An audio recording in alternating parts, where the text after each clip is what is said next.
Hi Scorpio! Welcome po sa ating channel. At ito ay inyong monthly kabay tarot reading for January 1 to 15, 2025. First half of the month of January, ngayong 2025. Para po sa inyo, Scorpio. Please be reminded kung naka-resonate kayo, comment down.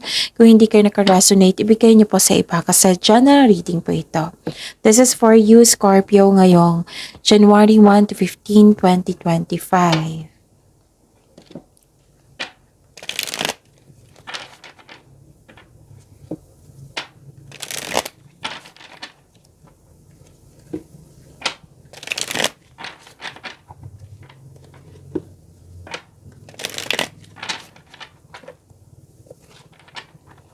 This is for you, Scorpio, ngayong January 1 to 15, 2025. Maraming salamat po sa inyong patuloy na suporta at maraming salamat din po sa mga hindi nag-skip ng ads. Gamitin ang reading na ito bilang gabay lamang sa mga hindi pa nag-subscribe. Subscribe na po kayo at click bell notification para malaman nyo na may bago tayong video. Para sa mga gustong magpa-reading po, may lumabas dyan sa screen nyo ngayon. Panoorin nyo po, sundin ang instruction. Calling the attention sa mga suki ko dito na Scorpio, open na po inyong monthly kabay tarot reading for January 2025. May 6 months from now reading tayo at love life reading po. So message me Scorpio for schedule. Maraming salamat po. Spirits Guide, mga ganap po para kay Scorpio ngayong January 1 to 15, 2025. I need 3 cards po.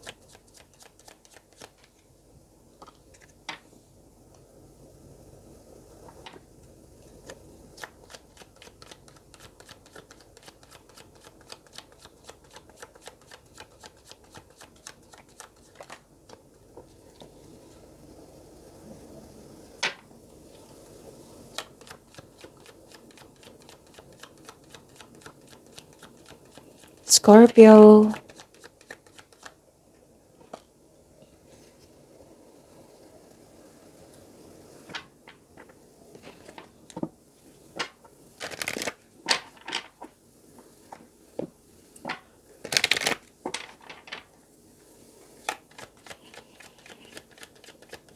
Spirits Guide, mga mensahe po para kay Scorpio ngayong January 1 to 15, 2025.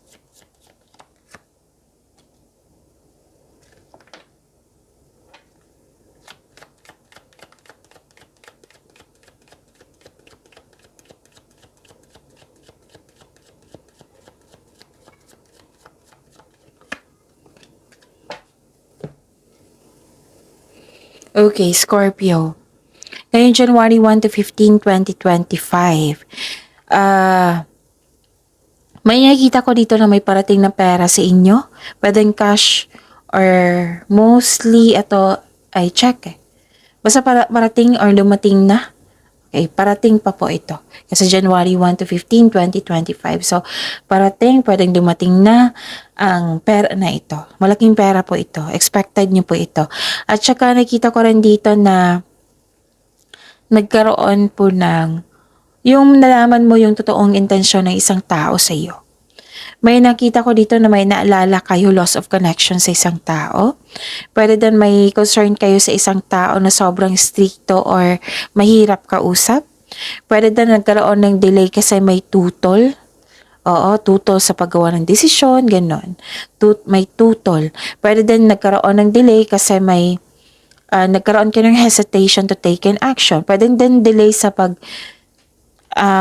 sa hinihintay niyo. Okay? At may influence ang isang lalaki sa first half of the month sa inyo, Scorpio, na maaring nagbigay ito ng sakit ng ulo sa inyo or nagbigay ng happiness sa iyo. So, it's time to release negativity. And conclusions are within reach. Spirits Guide, ano po yung energy ni Scorpio ngayong January 1 to 15, 2025?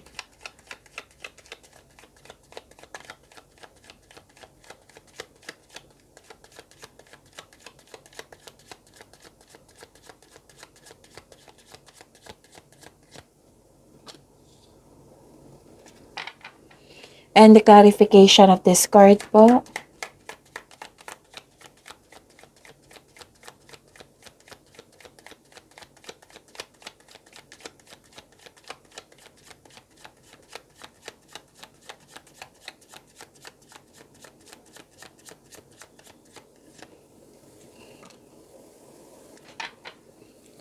Sa mga may oras dyan, kung gusto nyo po, panoorin nyo po ang inyong 2025 tarot reading uploaded noong December 16, 2024. That is 12 months reading po.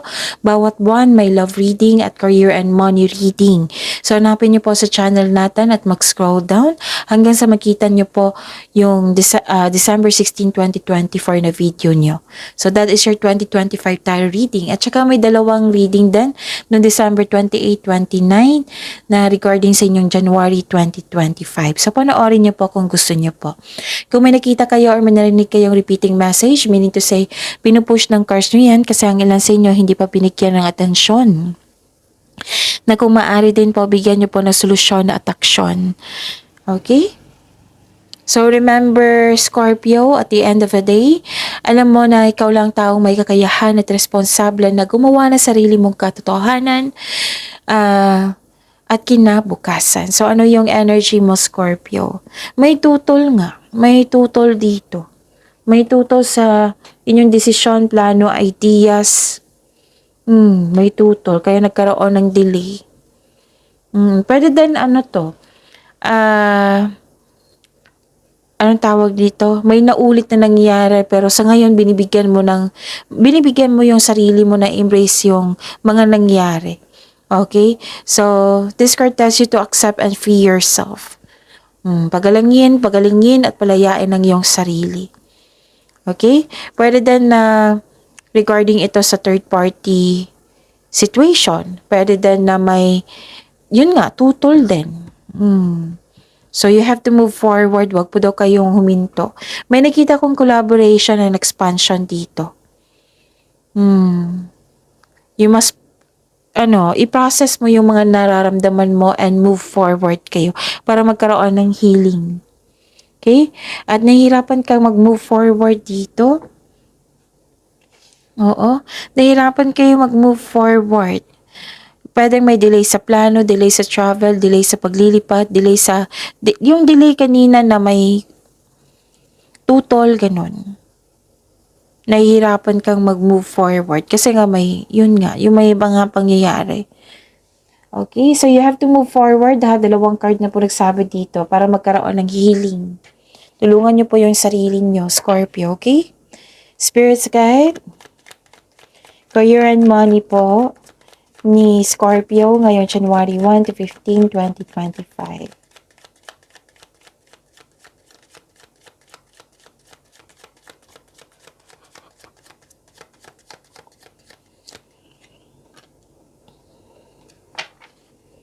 And the clarification of this card po.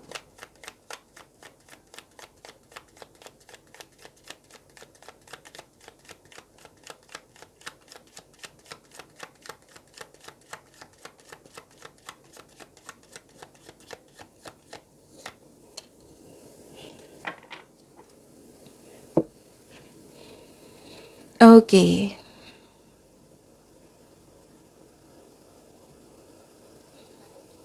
Sa inyong career and money po, this is a good sign na yung umiiwas or ibinando na mo na yung toxic na place or toxic na tao.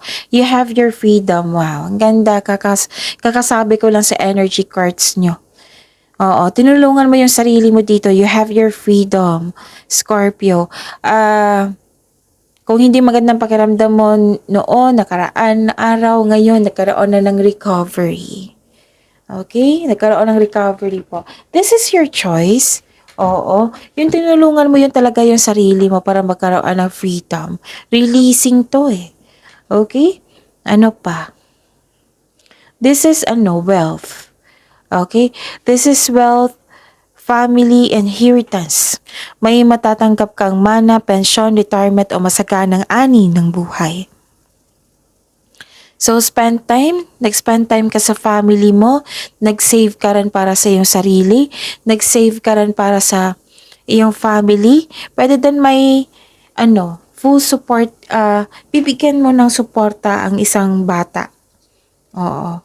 Na maaring susuportahan mo siya sa kanyang, like for example, sa education niya. Basta bata pa sa inyo, susuportahan mo siya. Okay? Tapos may plano kayo ng pamilya mo or grupo ng tao na magbuo kayo ng family business. Full support ang inyong family sa plano nyong negosyo. Ang ilan sa inyo may alok na business partnership with close friends. Okay? Basta may nakita ko dito nagtutulungan. May posibilidad na bibili ka ng property or may bala kayong bibili ng property. Basta may grupo ng tao dito na buo ang suporta sa'yo. At nakita ko din dito na parang hihingi ka ng payo sa taong nirerespeto mo na mas matanda pa sa'yo. Pwedeng wiser advisor, mentor. This is completion of cycle ha. Ang ganda nito. Maraming maganap. Maraming nag-support sa'yo. Yung hindi ka takot, basta nag-move forward kayo, nagkaroon ng pag-level up, maaring lalabas ka sa comfort zone mo dito. Okay? So, yun. Ang ganda. This is completion of cycle. Spirits guide. Love, life, self-love, partnership, and romance ni Scorpio ngayon January 1 to 15, 2025.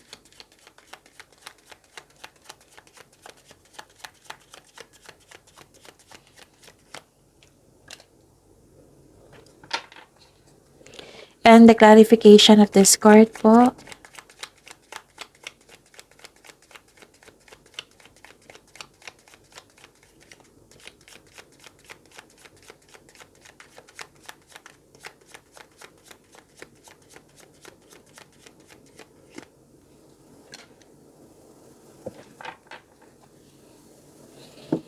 Okay. Maraming salamat po sa patuloy na tiwala suporta sa ating channel. At maraming salamat din po sa mga hindi nag-skip ng ads. Okay? Nostalgia. Nakikita ko dito. You're living in the past. Pwede din na naalala mo yung nakaraan. Pwede din childhood mo ito. Na yung mas mabuti pa yung noon kaysa ngayon. Ganun. May ganyan nagganap. Or nang siyang dahilan na kayong hindi nagkaroon ng nahirapan kayo sa pag-move on. Nang dahil sa may naisip kayo sa nakaraan, natapos na. Pwede din may unexpected visitor kayo ngayon na anong tawag dito, na mag-message siya sa inyo na naalala mo yung nakaraan. Pwede din unexpected visitor to ha, or magbibigay ng mensahe sa iyo na naalala mo yung nakaraan. So let the memories rest, Scorpio.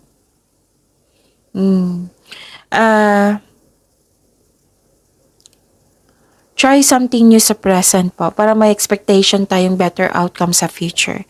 Baka kasi sa kaka-look back natin sa nakaraan, maging stagnant na yung present natin. Paano na kaya yung future, 'di ba? So you have to move forward, you have to release this kind of emotion, or let go mo na yung nakaraan, live in the present para magkaroon ng better outcome sa future. Okay? Ano pa? Nakita ko rin dito na nagkaroon po ng delay. Another card na nagsabi na may delay. So, kailangan nyo po daw maghintay dito. Pwede din may natanggap kayong opportunity pero hindi mo tinanggap dahil sa meron kang dahilan. Okay? So, pwedeng delay ha sa paggawa ng, yung kanina pa to delay. So, kailangan dito ng paghintay. Make yourself busy para hindi kayo mainip po. Okay? Pwede din may pagbabagong naganap kasi this is changes of cycle. Nakatadahan na po ito. So, this is temporary lamang. Kasi nakita ko dito uncomfortable kayo. So, sabi ng card dito, temporary lang po itong nararamdaman mo ito. And soon magiging happy ka. Basta you have to move forward to accept the fact na nangyari na ito and move forward para magkaroon ng healing. Okay? Ano pa? Nakikita ko rin dito na nagkaroon po ng sa mga single dyan, papasok ka o interesado ka lang magkarelasyon kung ito ay seryoso na sa buhay. And then lang sa iyo, sa mga buhay mag-asawa, sa mga marelasyon, ipakilala mo na yung asawa mo sa grupo ng tao. Okay, ano pa?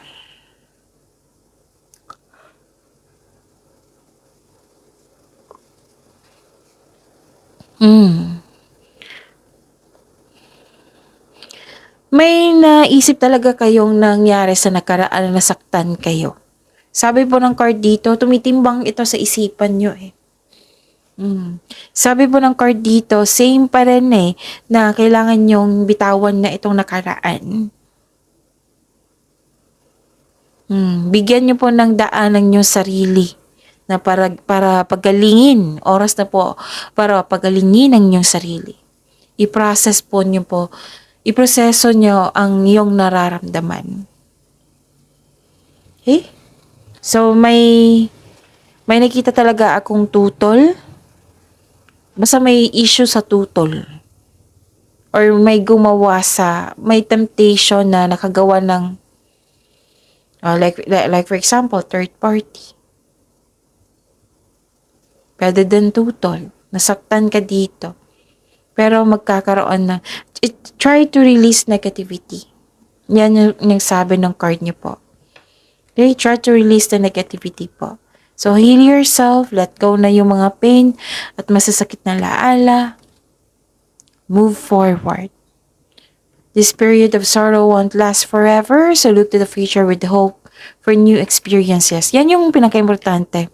Look to the future na may pag-asa para magkaroon ng pagbabago, para magkaroon ng may new experiences. Okay? And yun. Huwag niyong dalhin yung heartbreak niyo sa karaan sa present. Kasi hindi yan nakakabuti. Okay? So, hindi yan nakakabuti sa inyo na like for example, walang nangyari ngayon pero naalala nyo. Tapos, nang dahil sa naalala nyo sa nakaraan, naging stagnant yung araw nyo na nahirapan kayo kasi hindi kayo maka-move on. So, huwag niyong dalhin talaga yung mga nangyari na hindi mo gusto sa kasalukuyan. Yan po. So, help yourself. Okay? So, pagyamanin niyo po yung blessings sa binigay sa inyo. I think nasabi ko na lahat. Scorpio. Okay, see you tomorrow. Please like, subscribe, and click the button for notification para updated po kayo sa daily tarot reading natin. Maraming salamat po.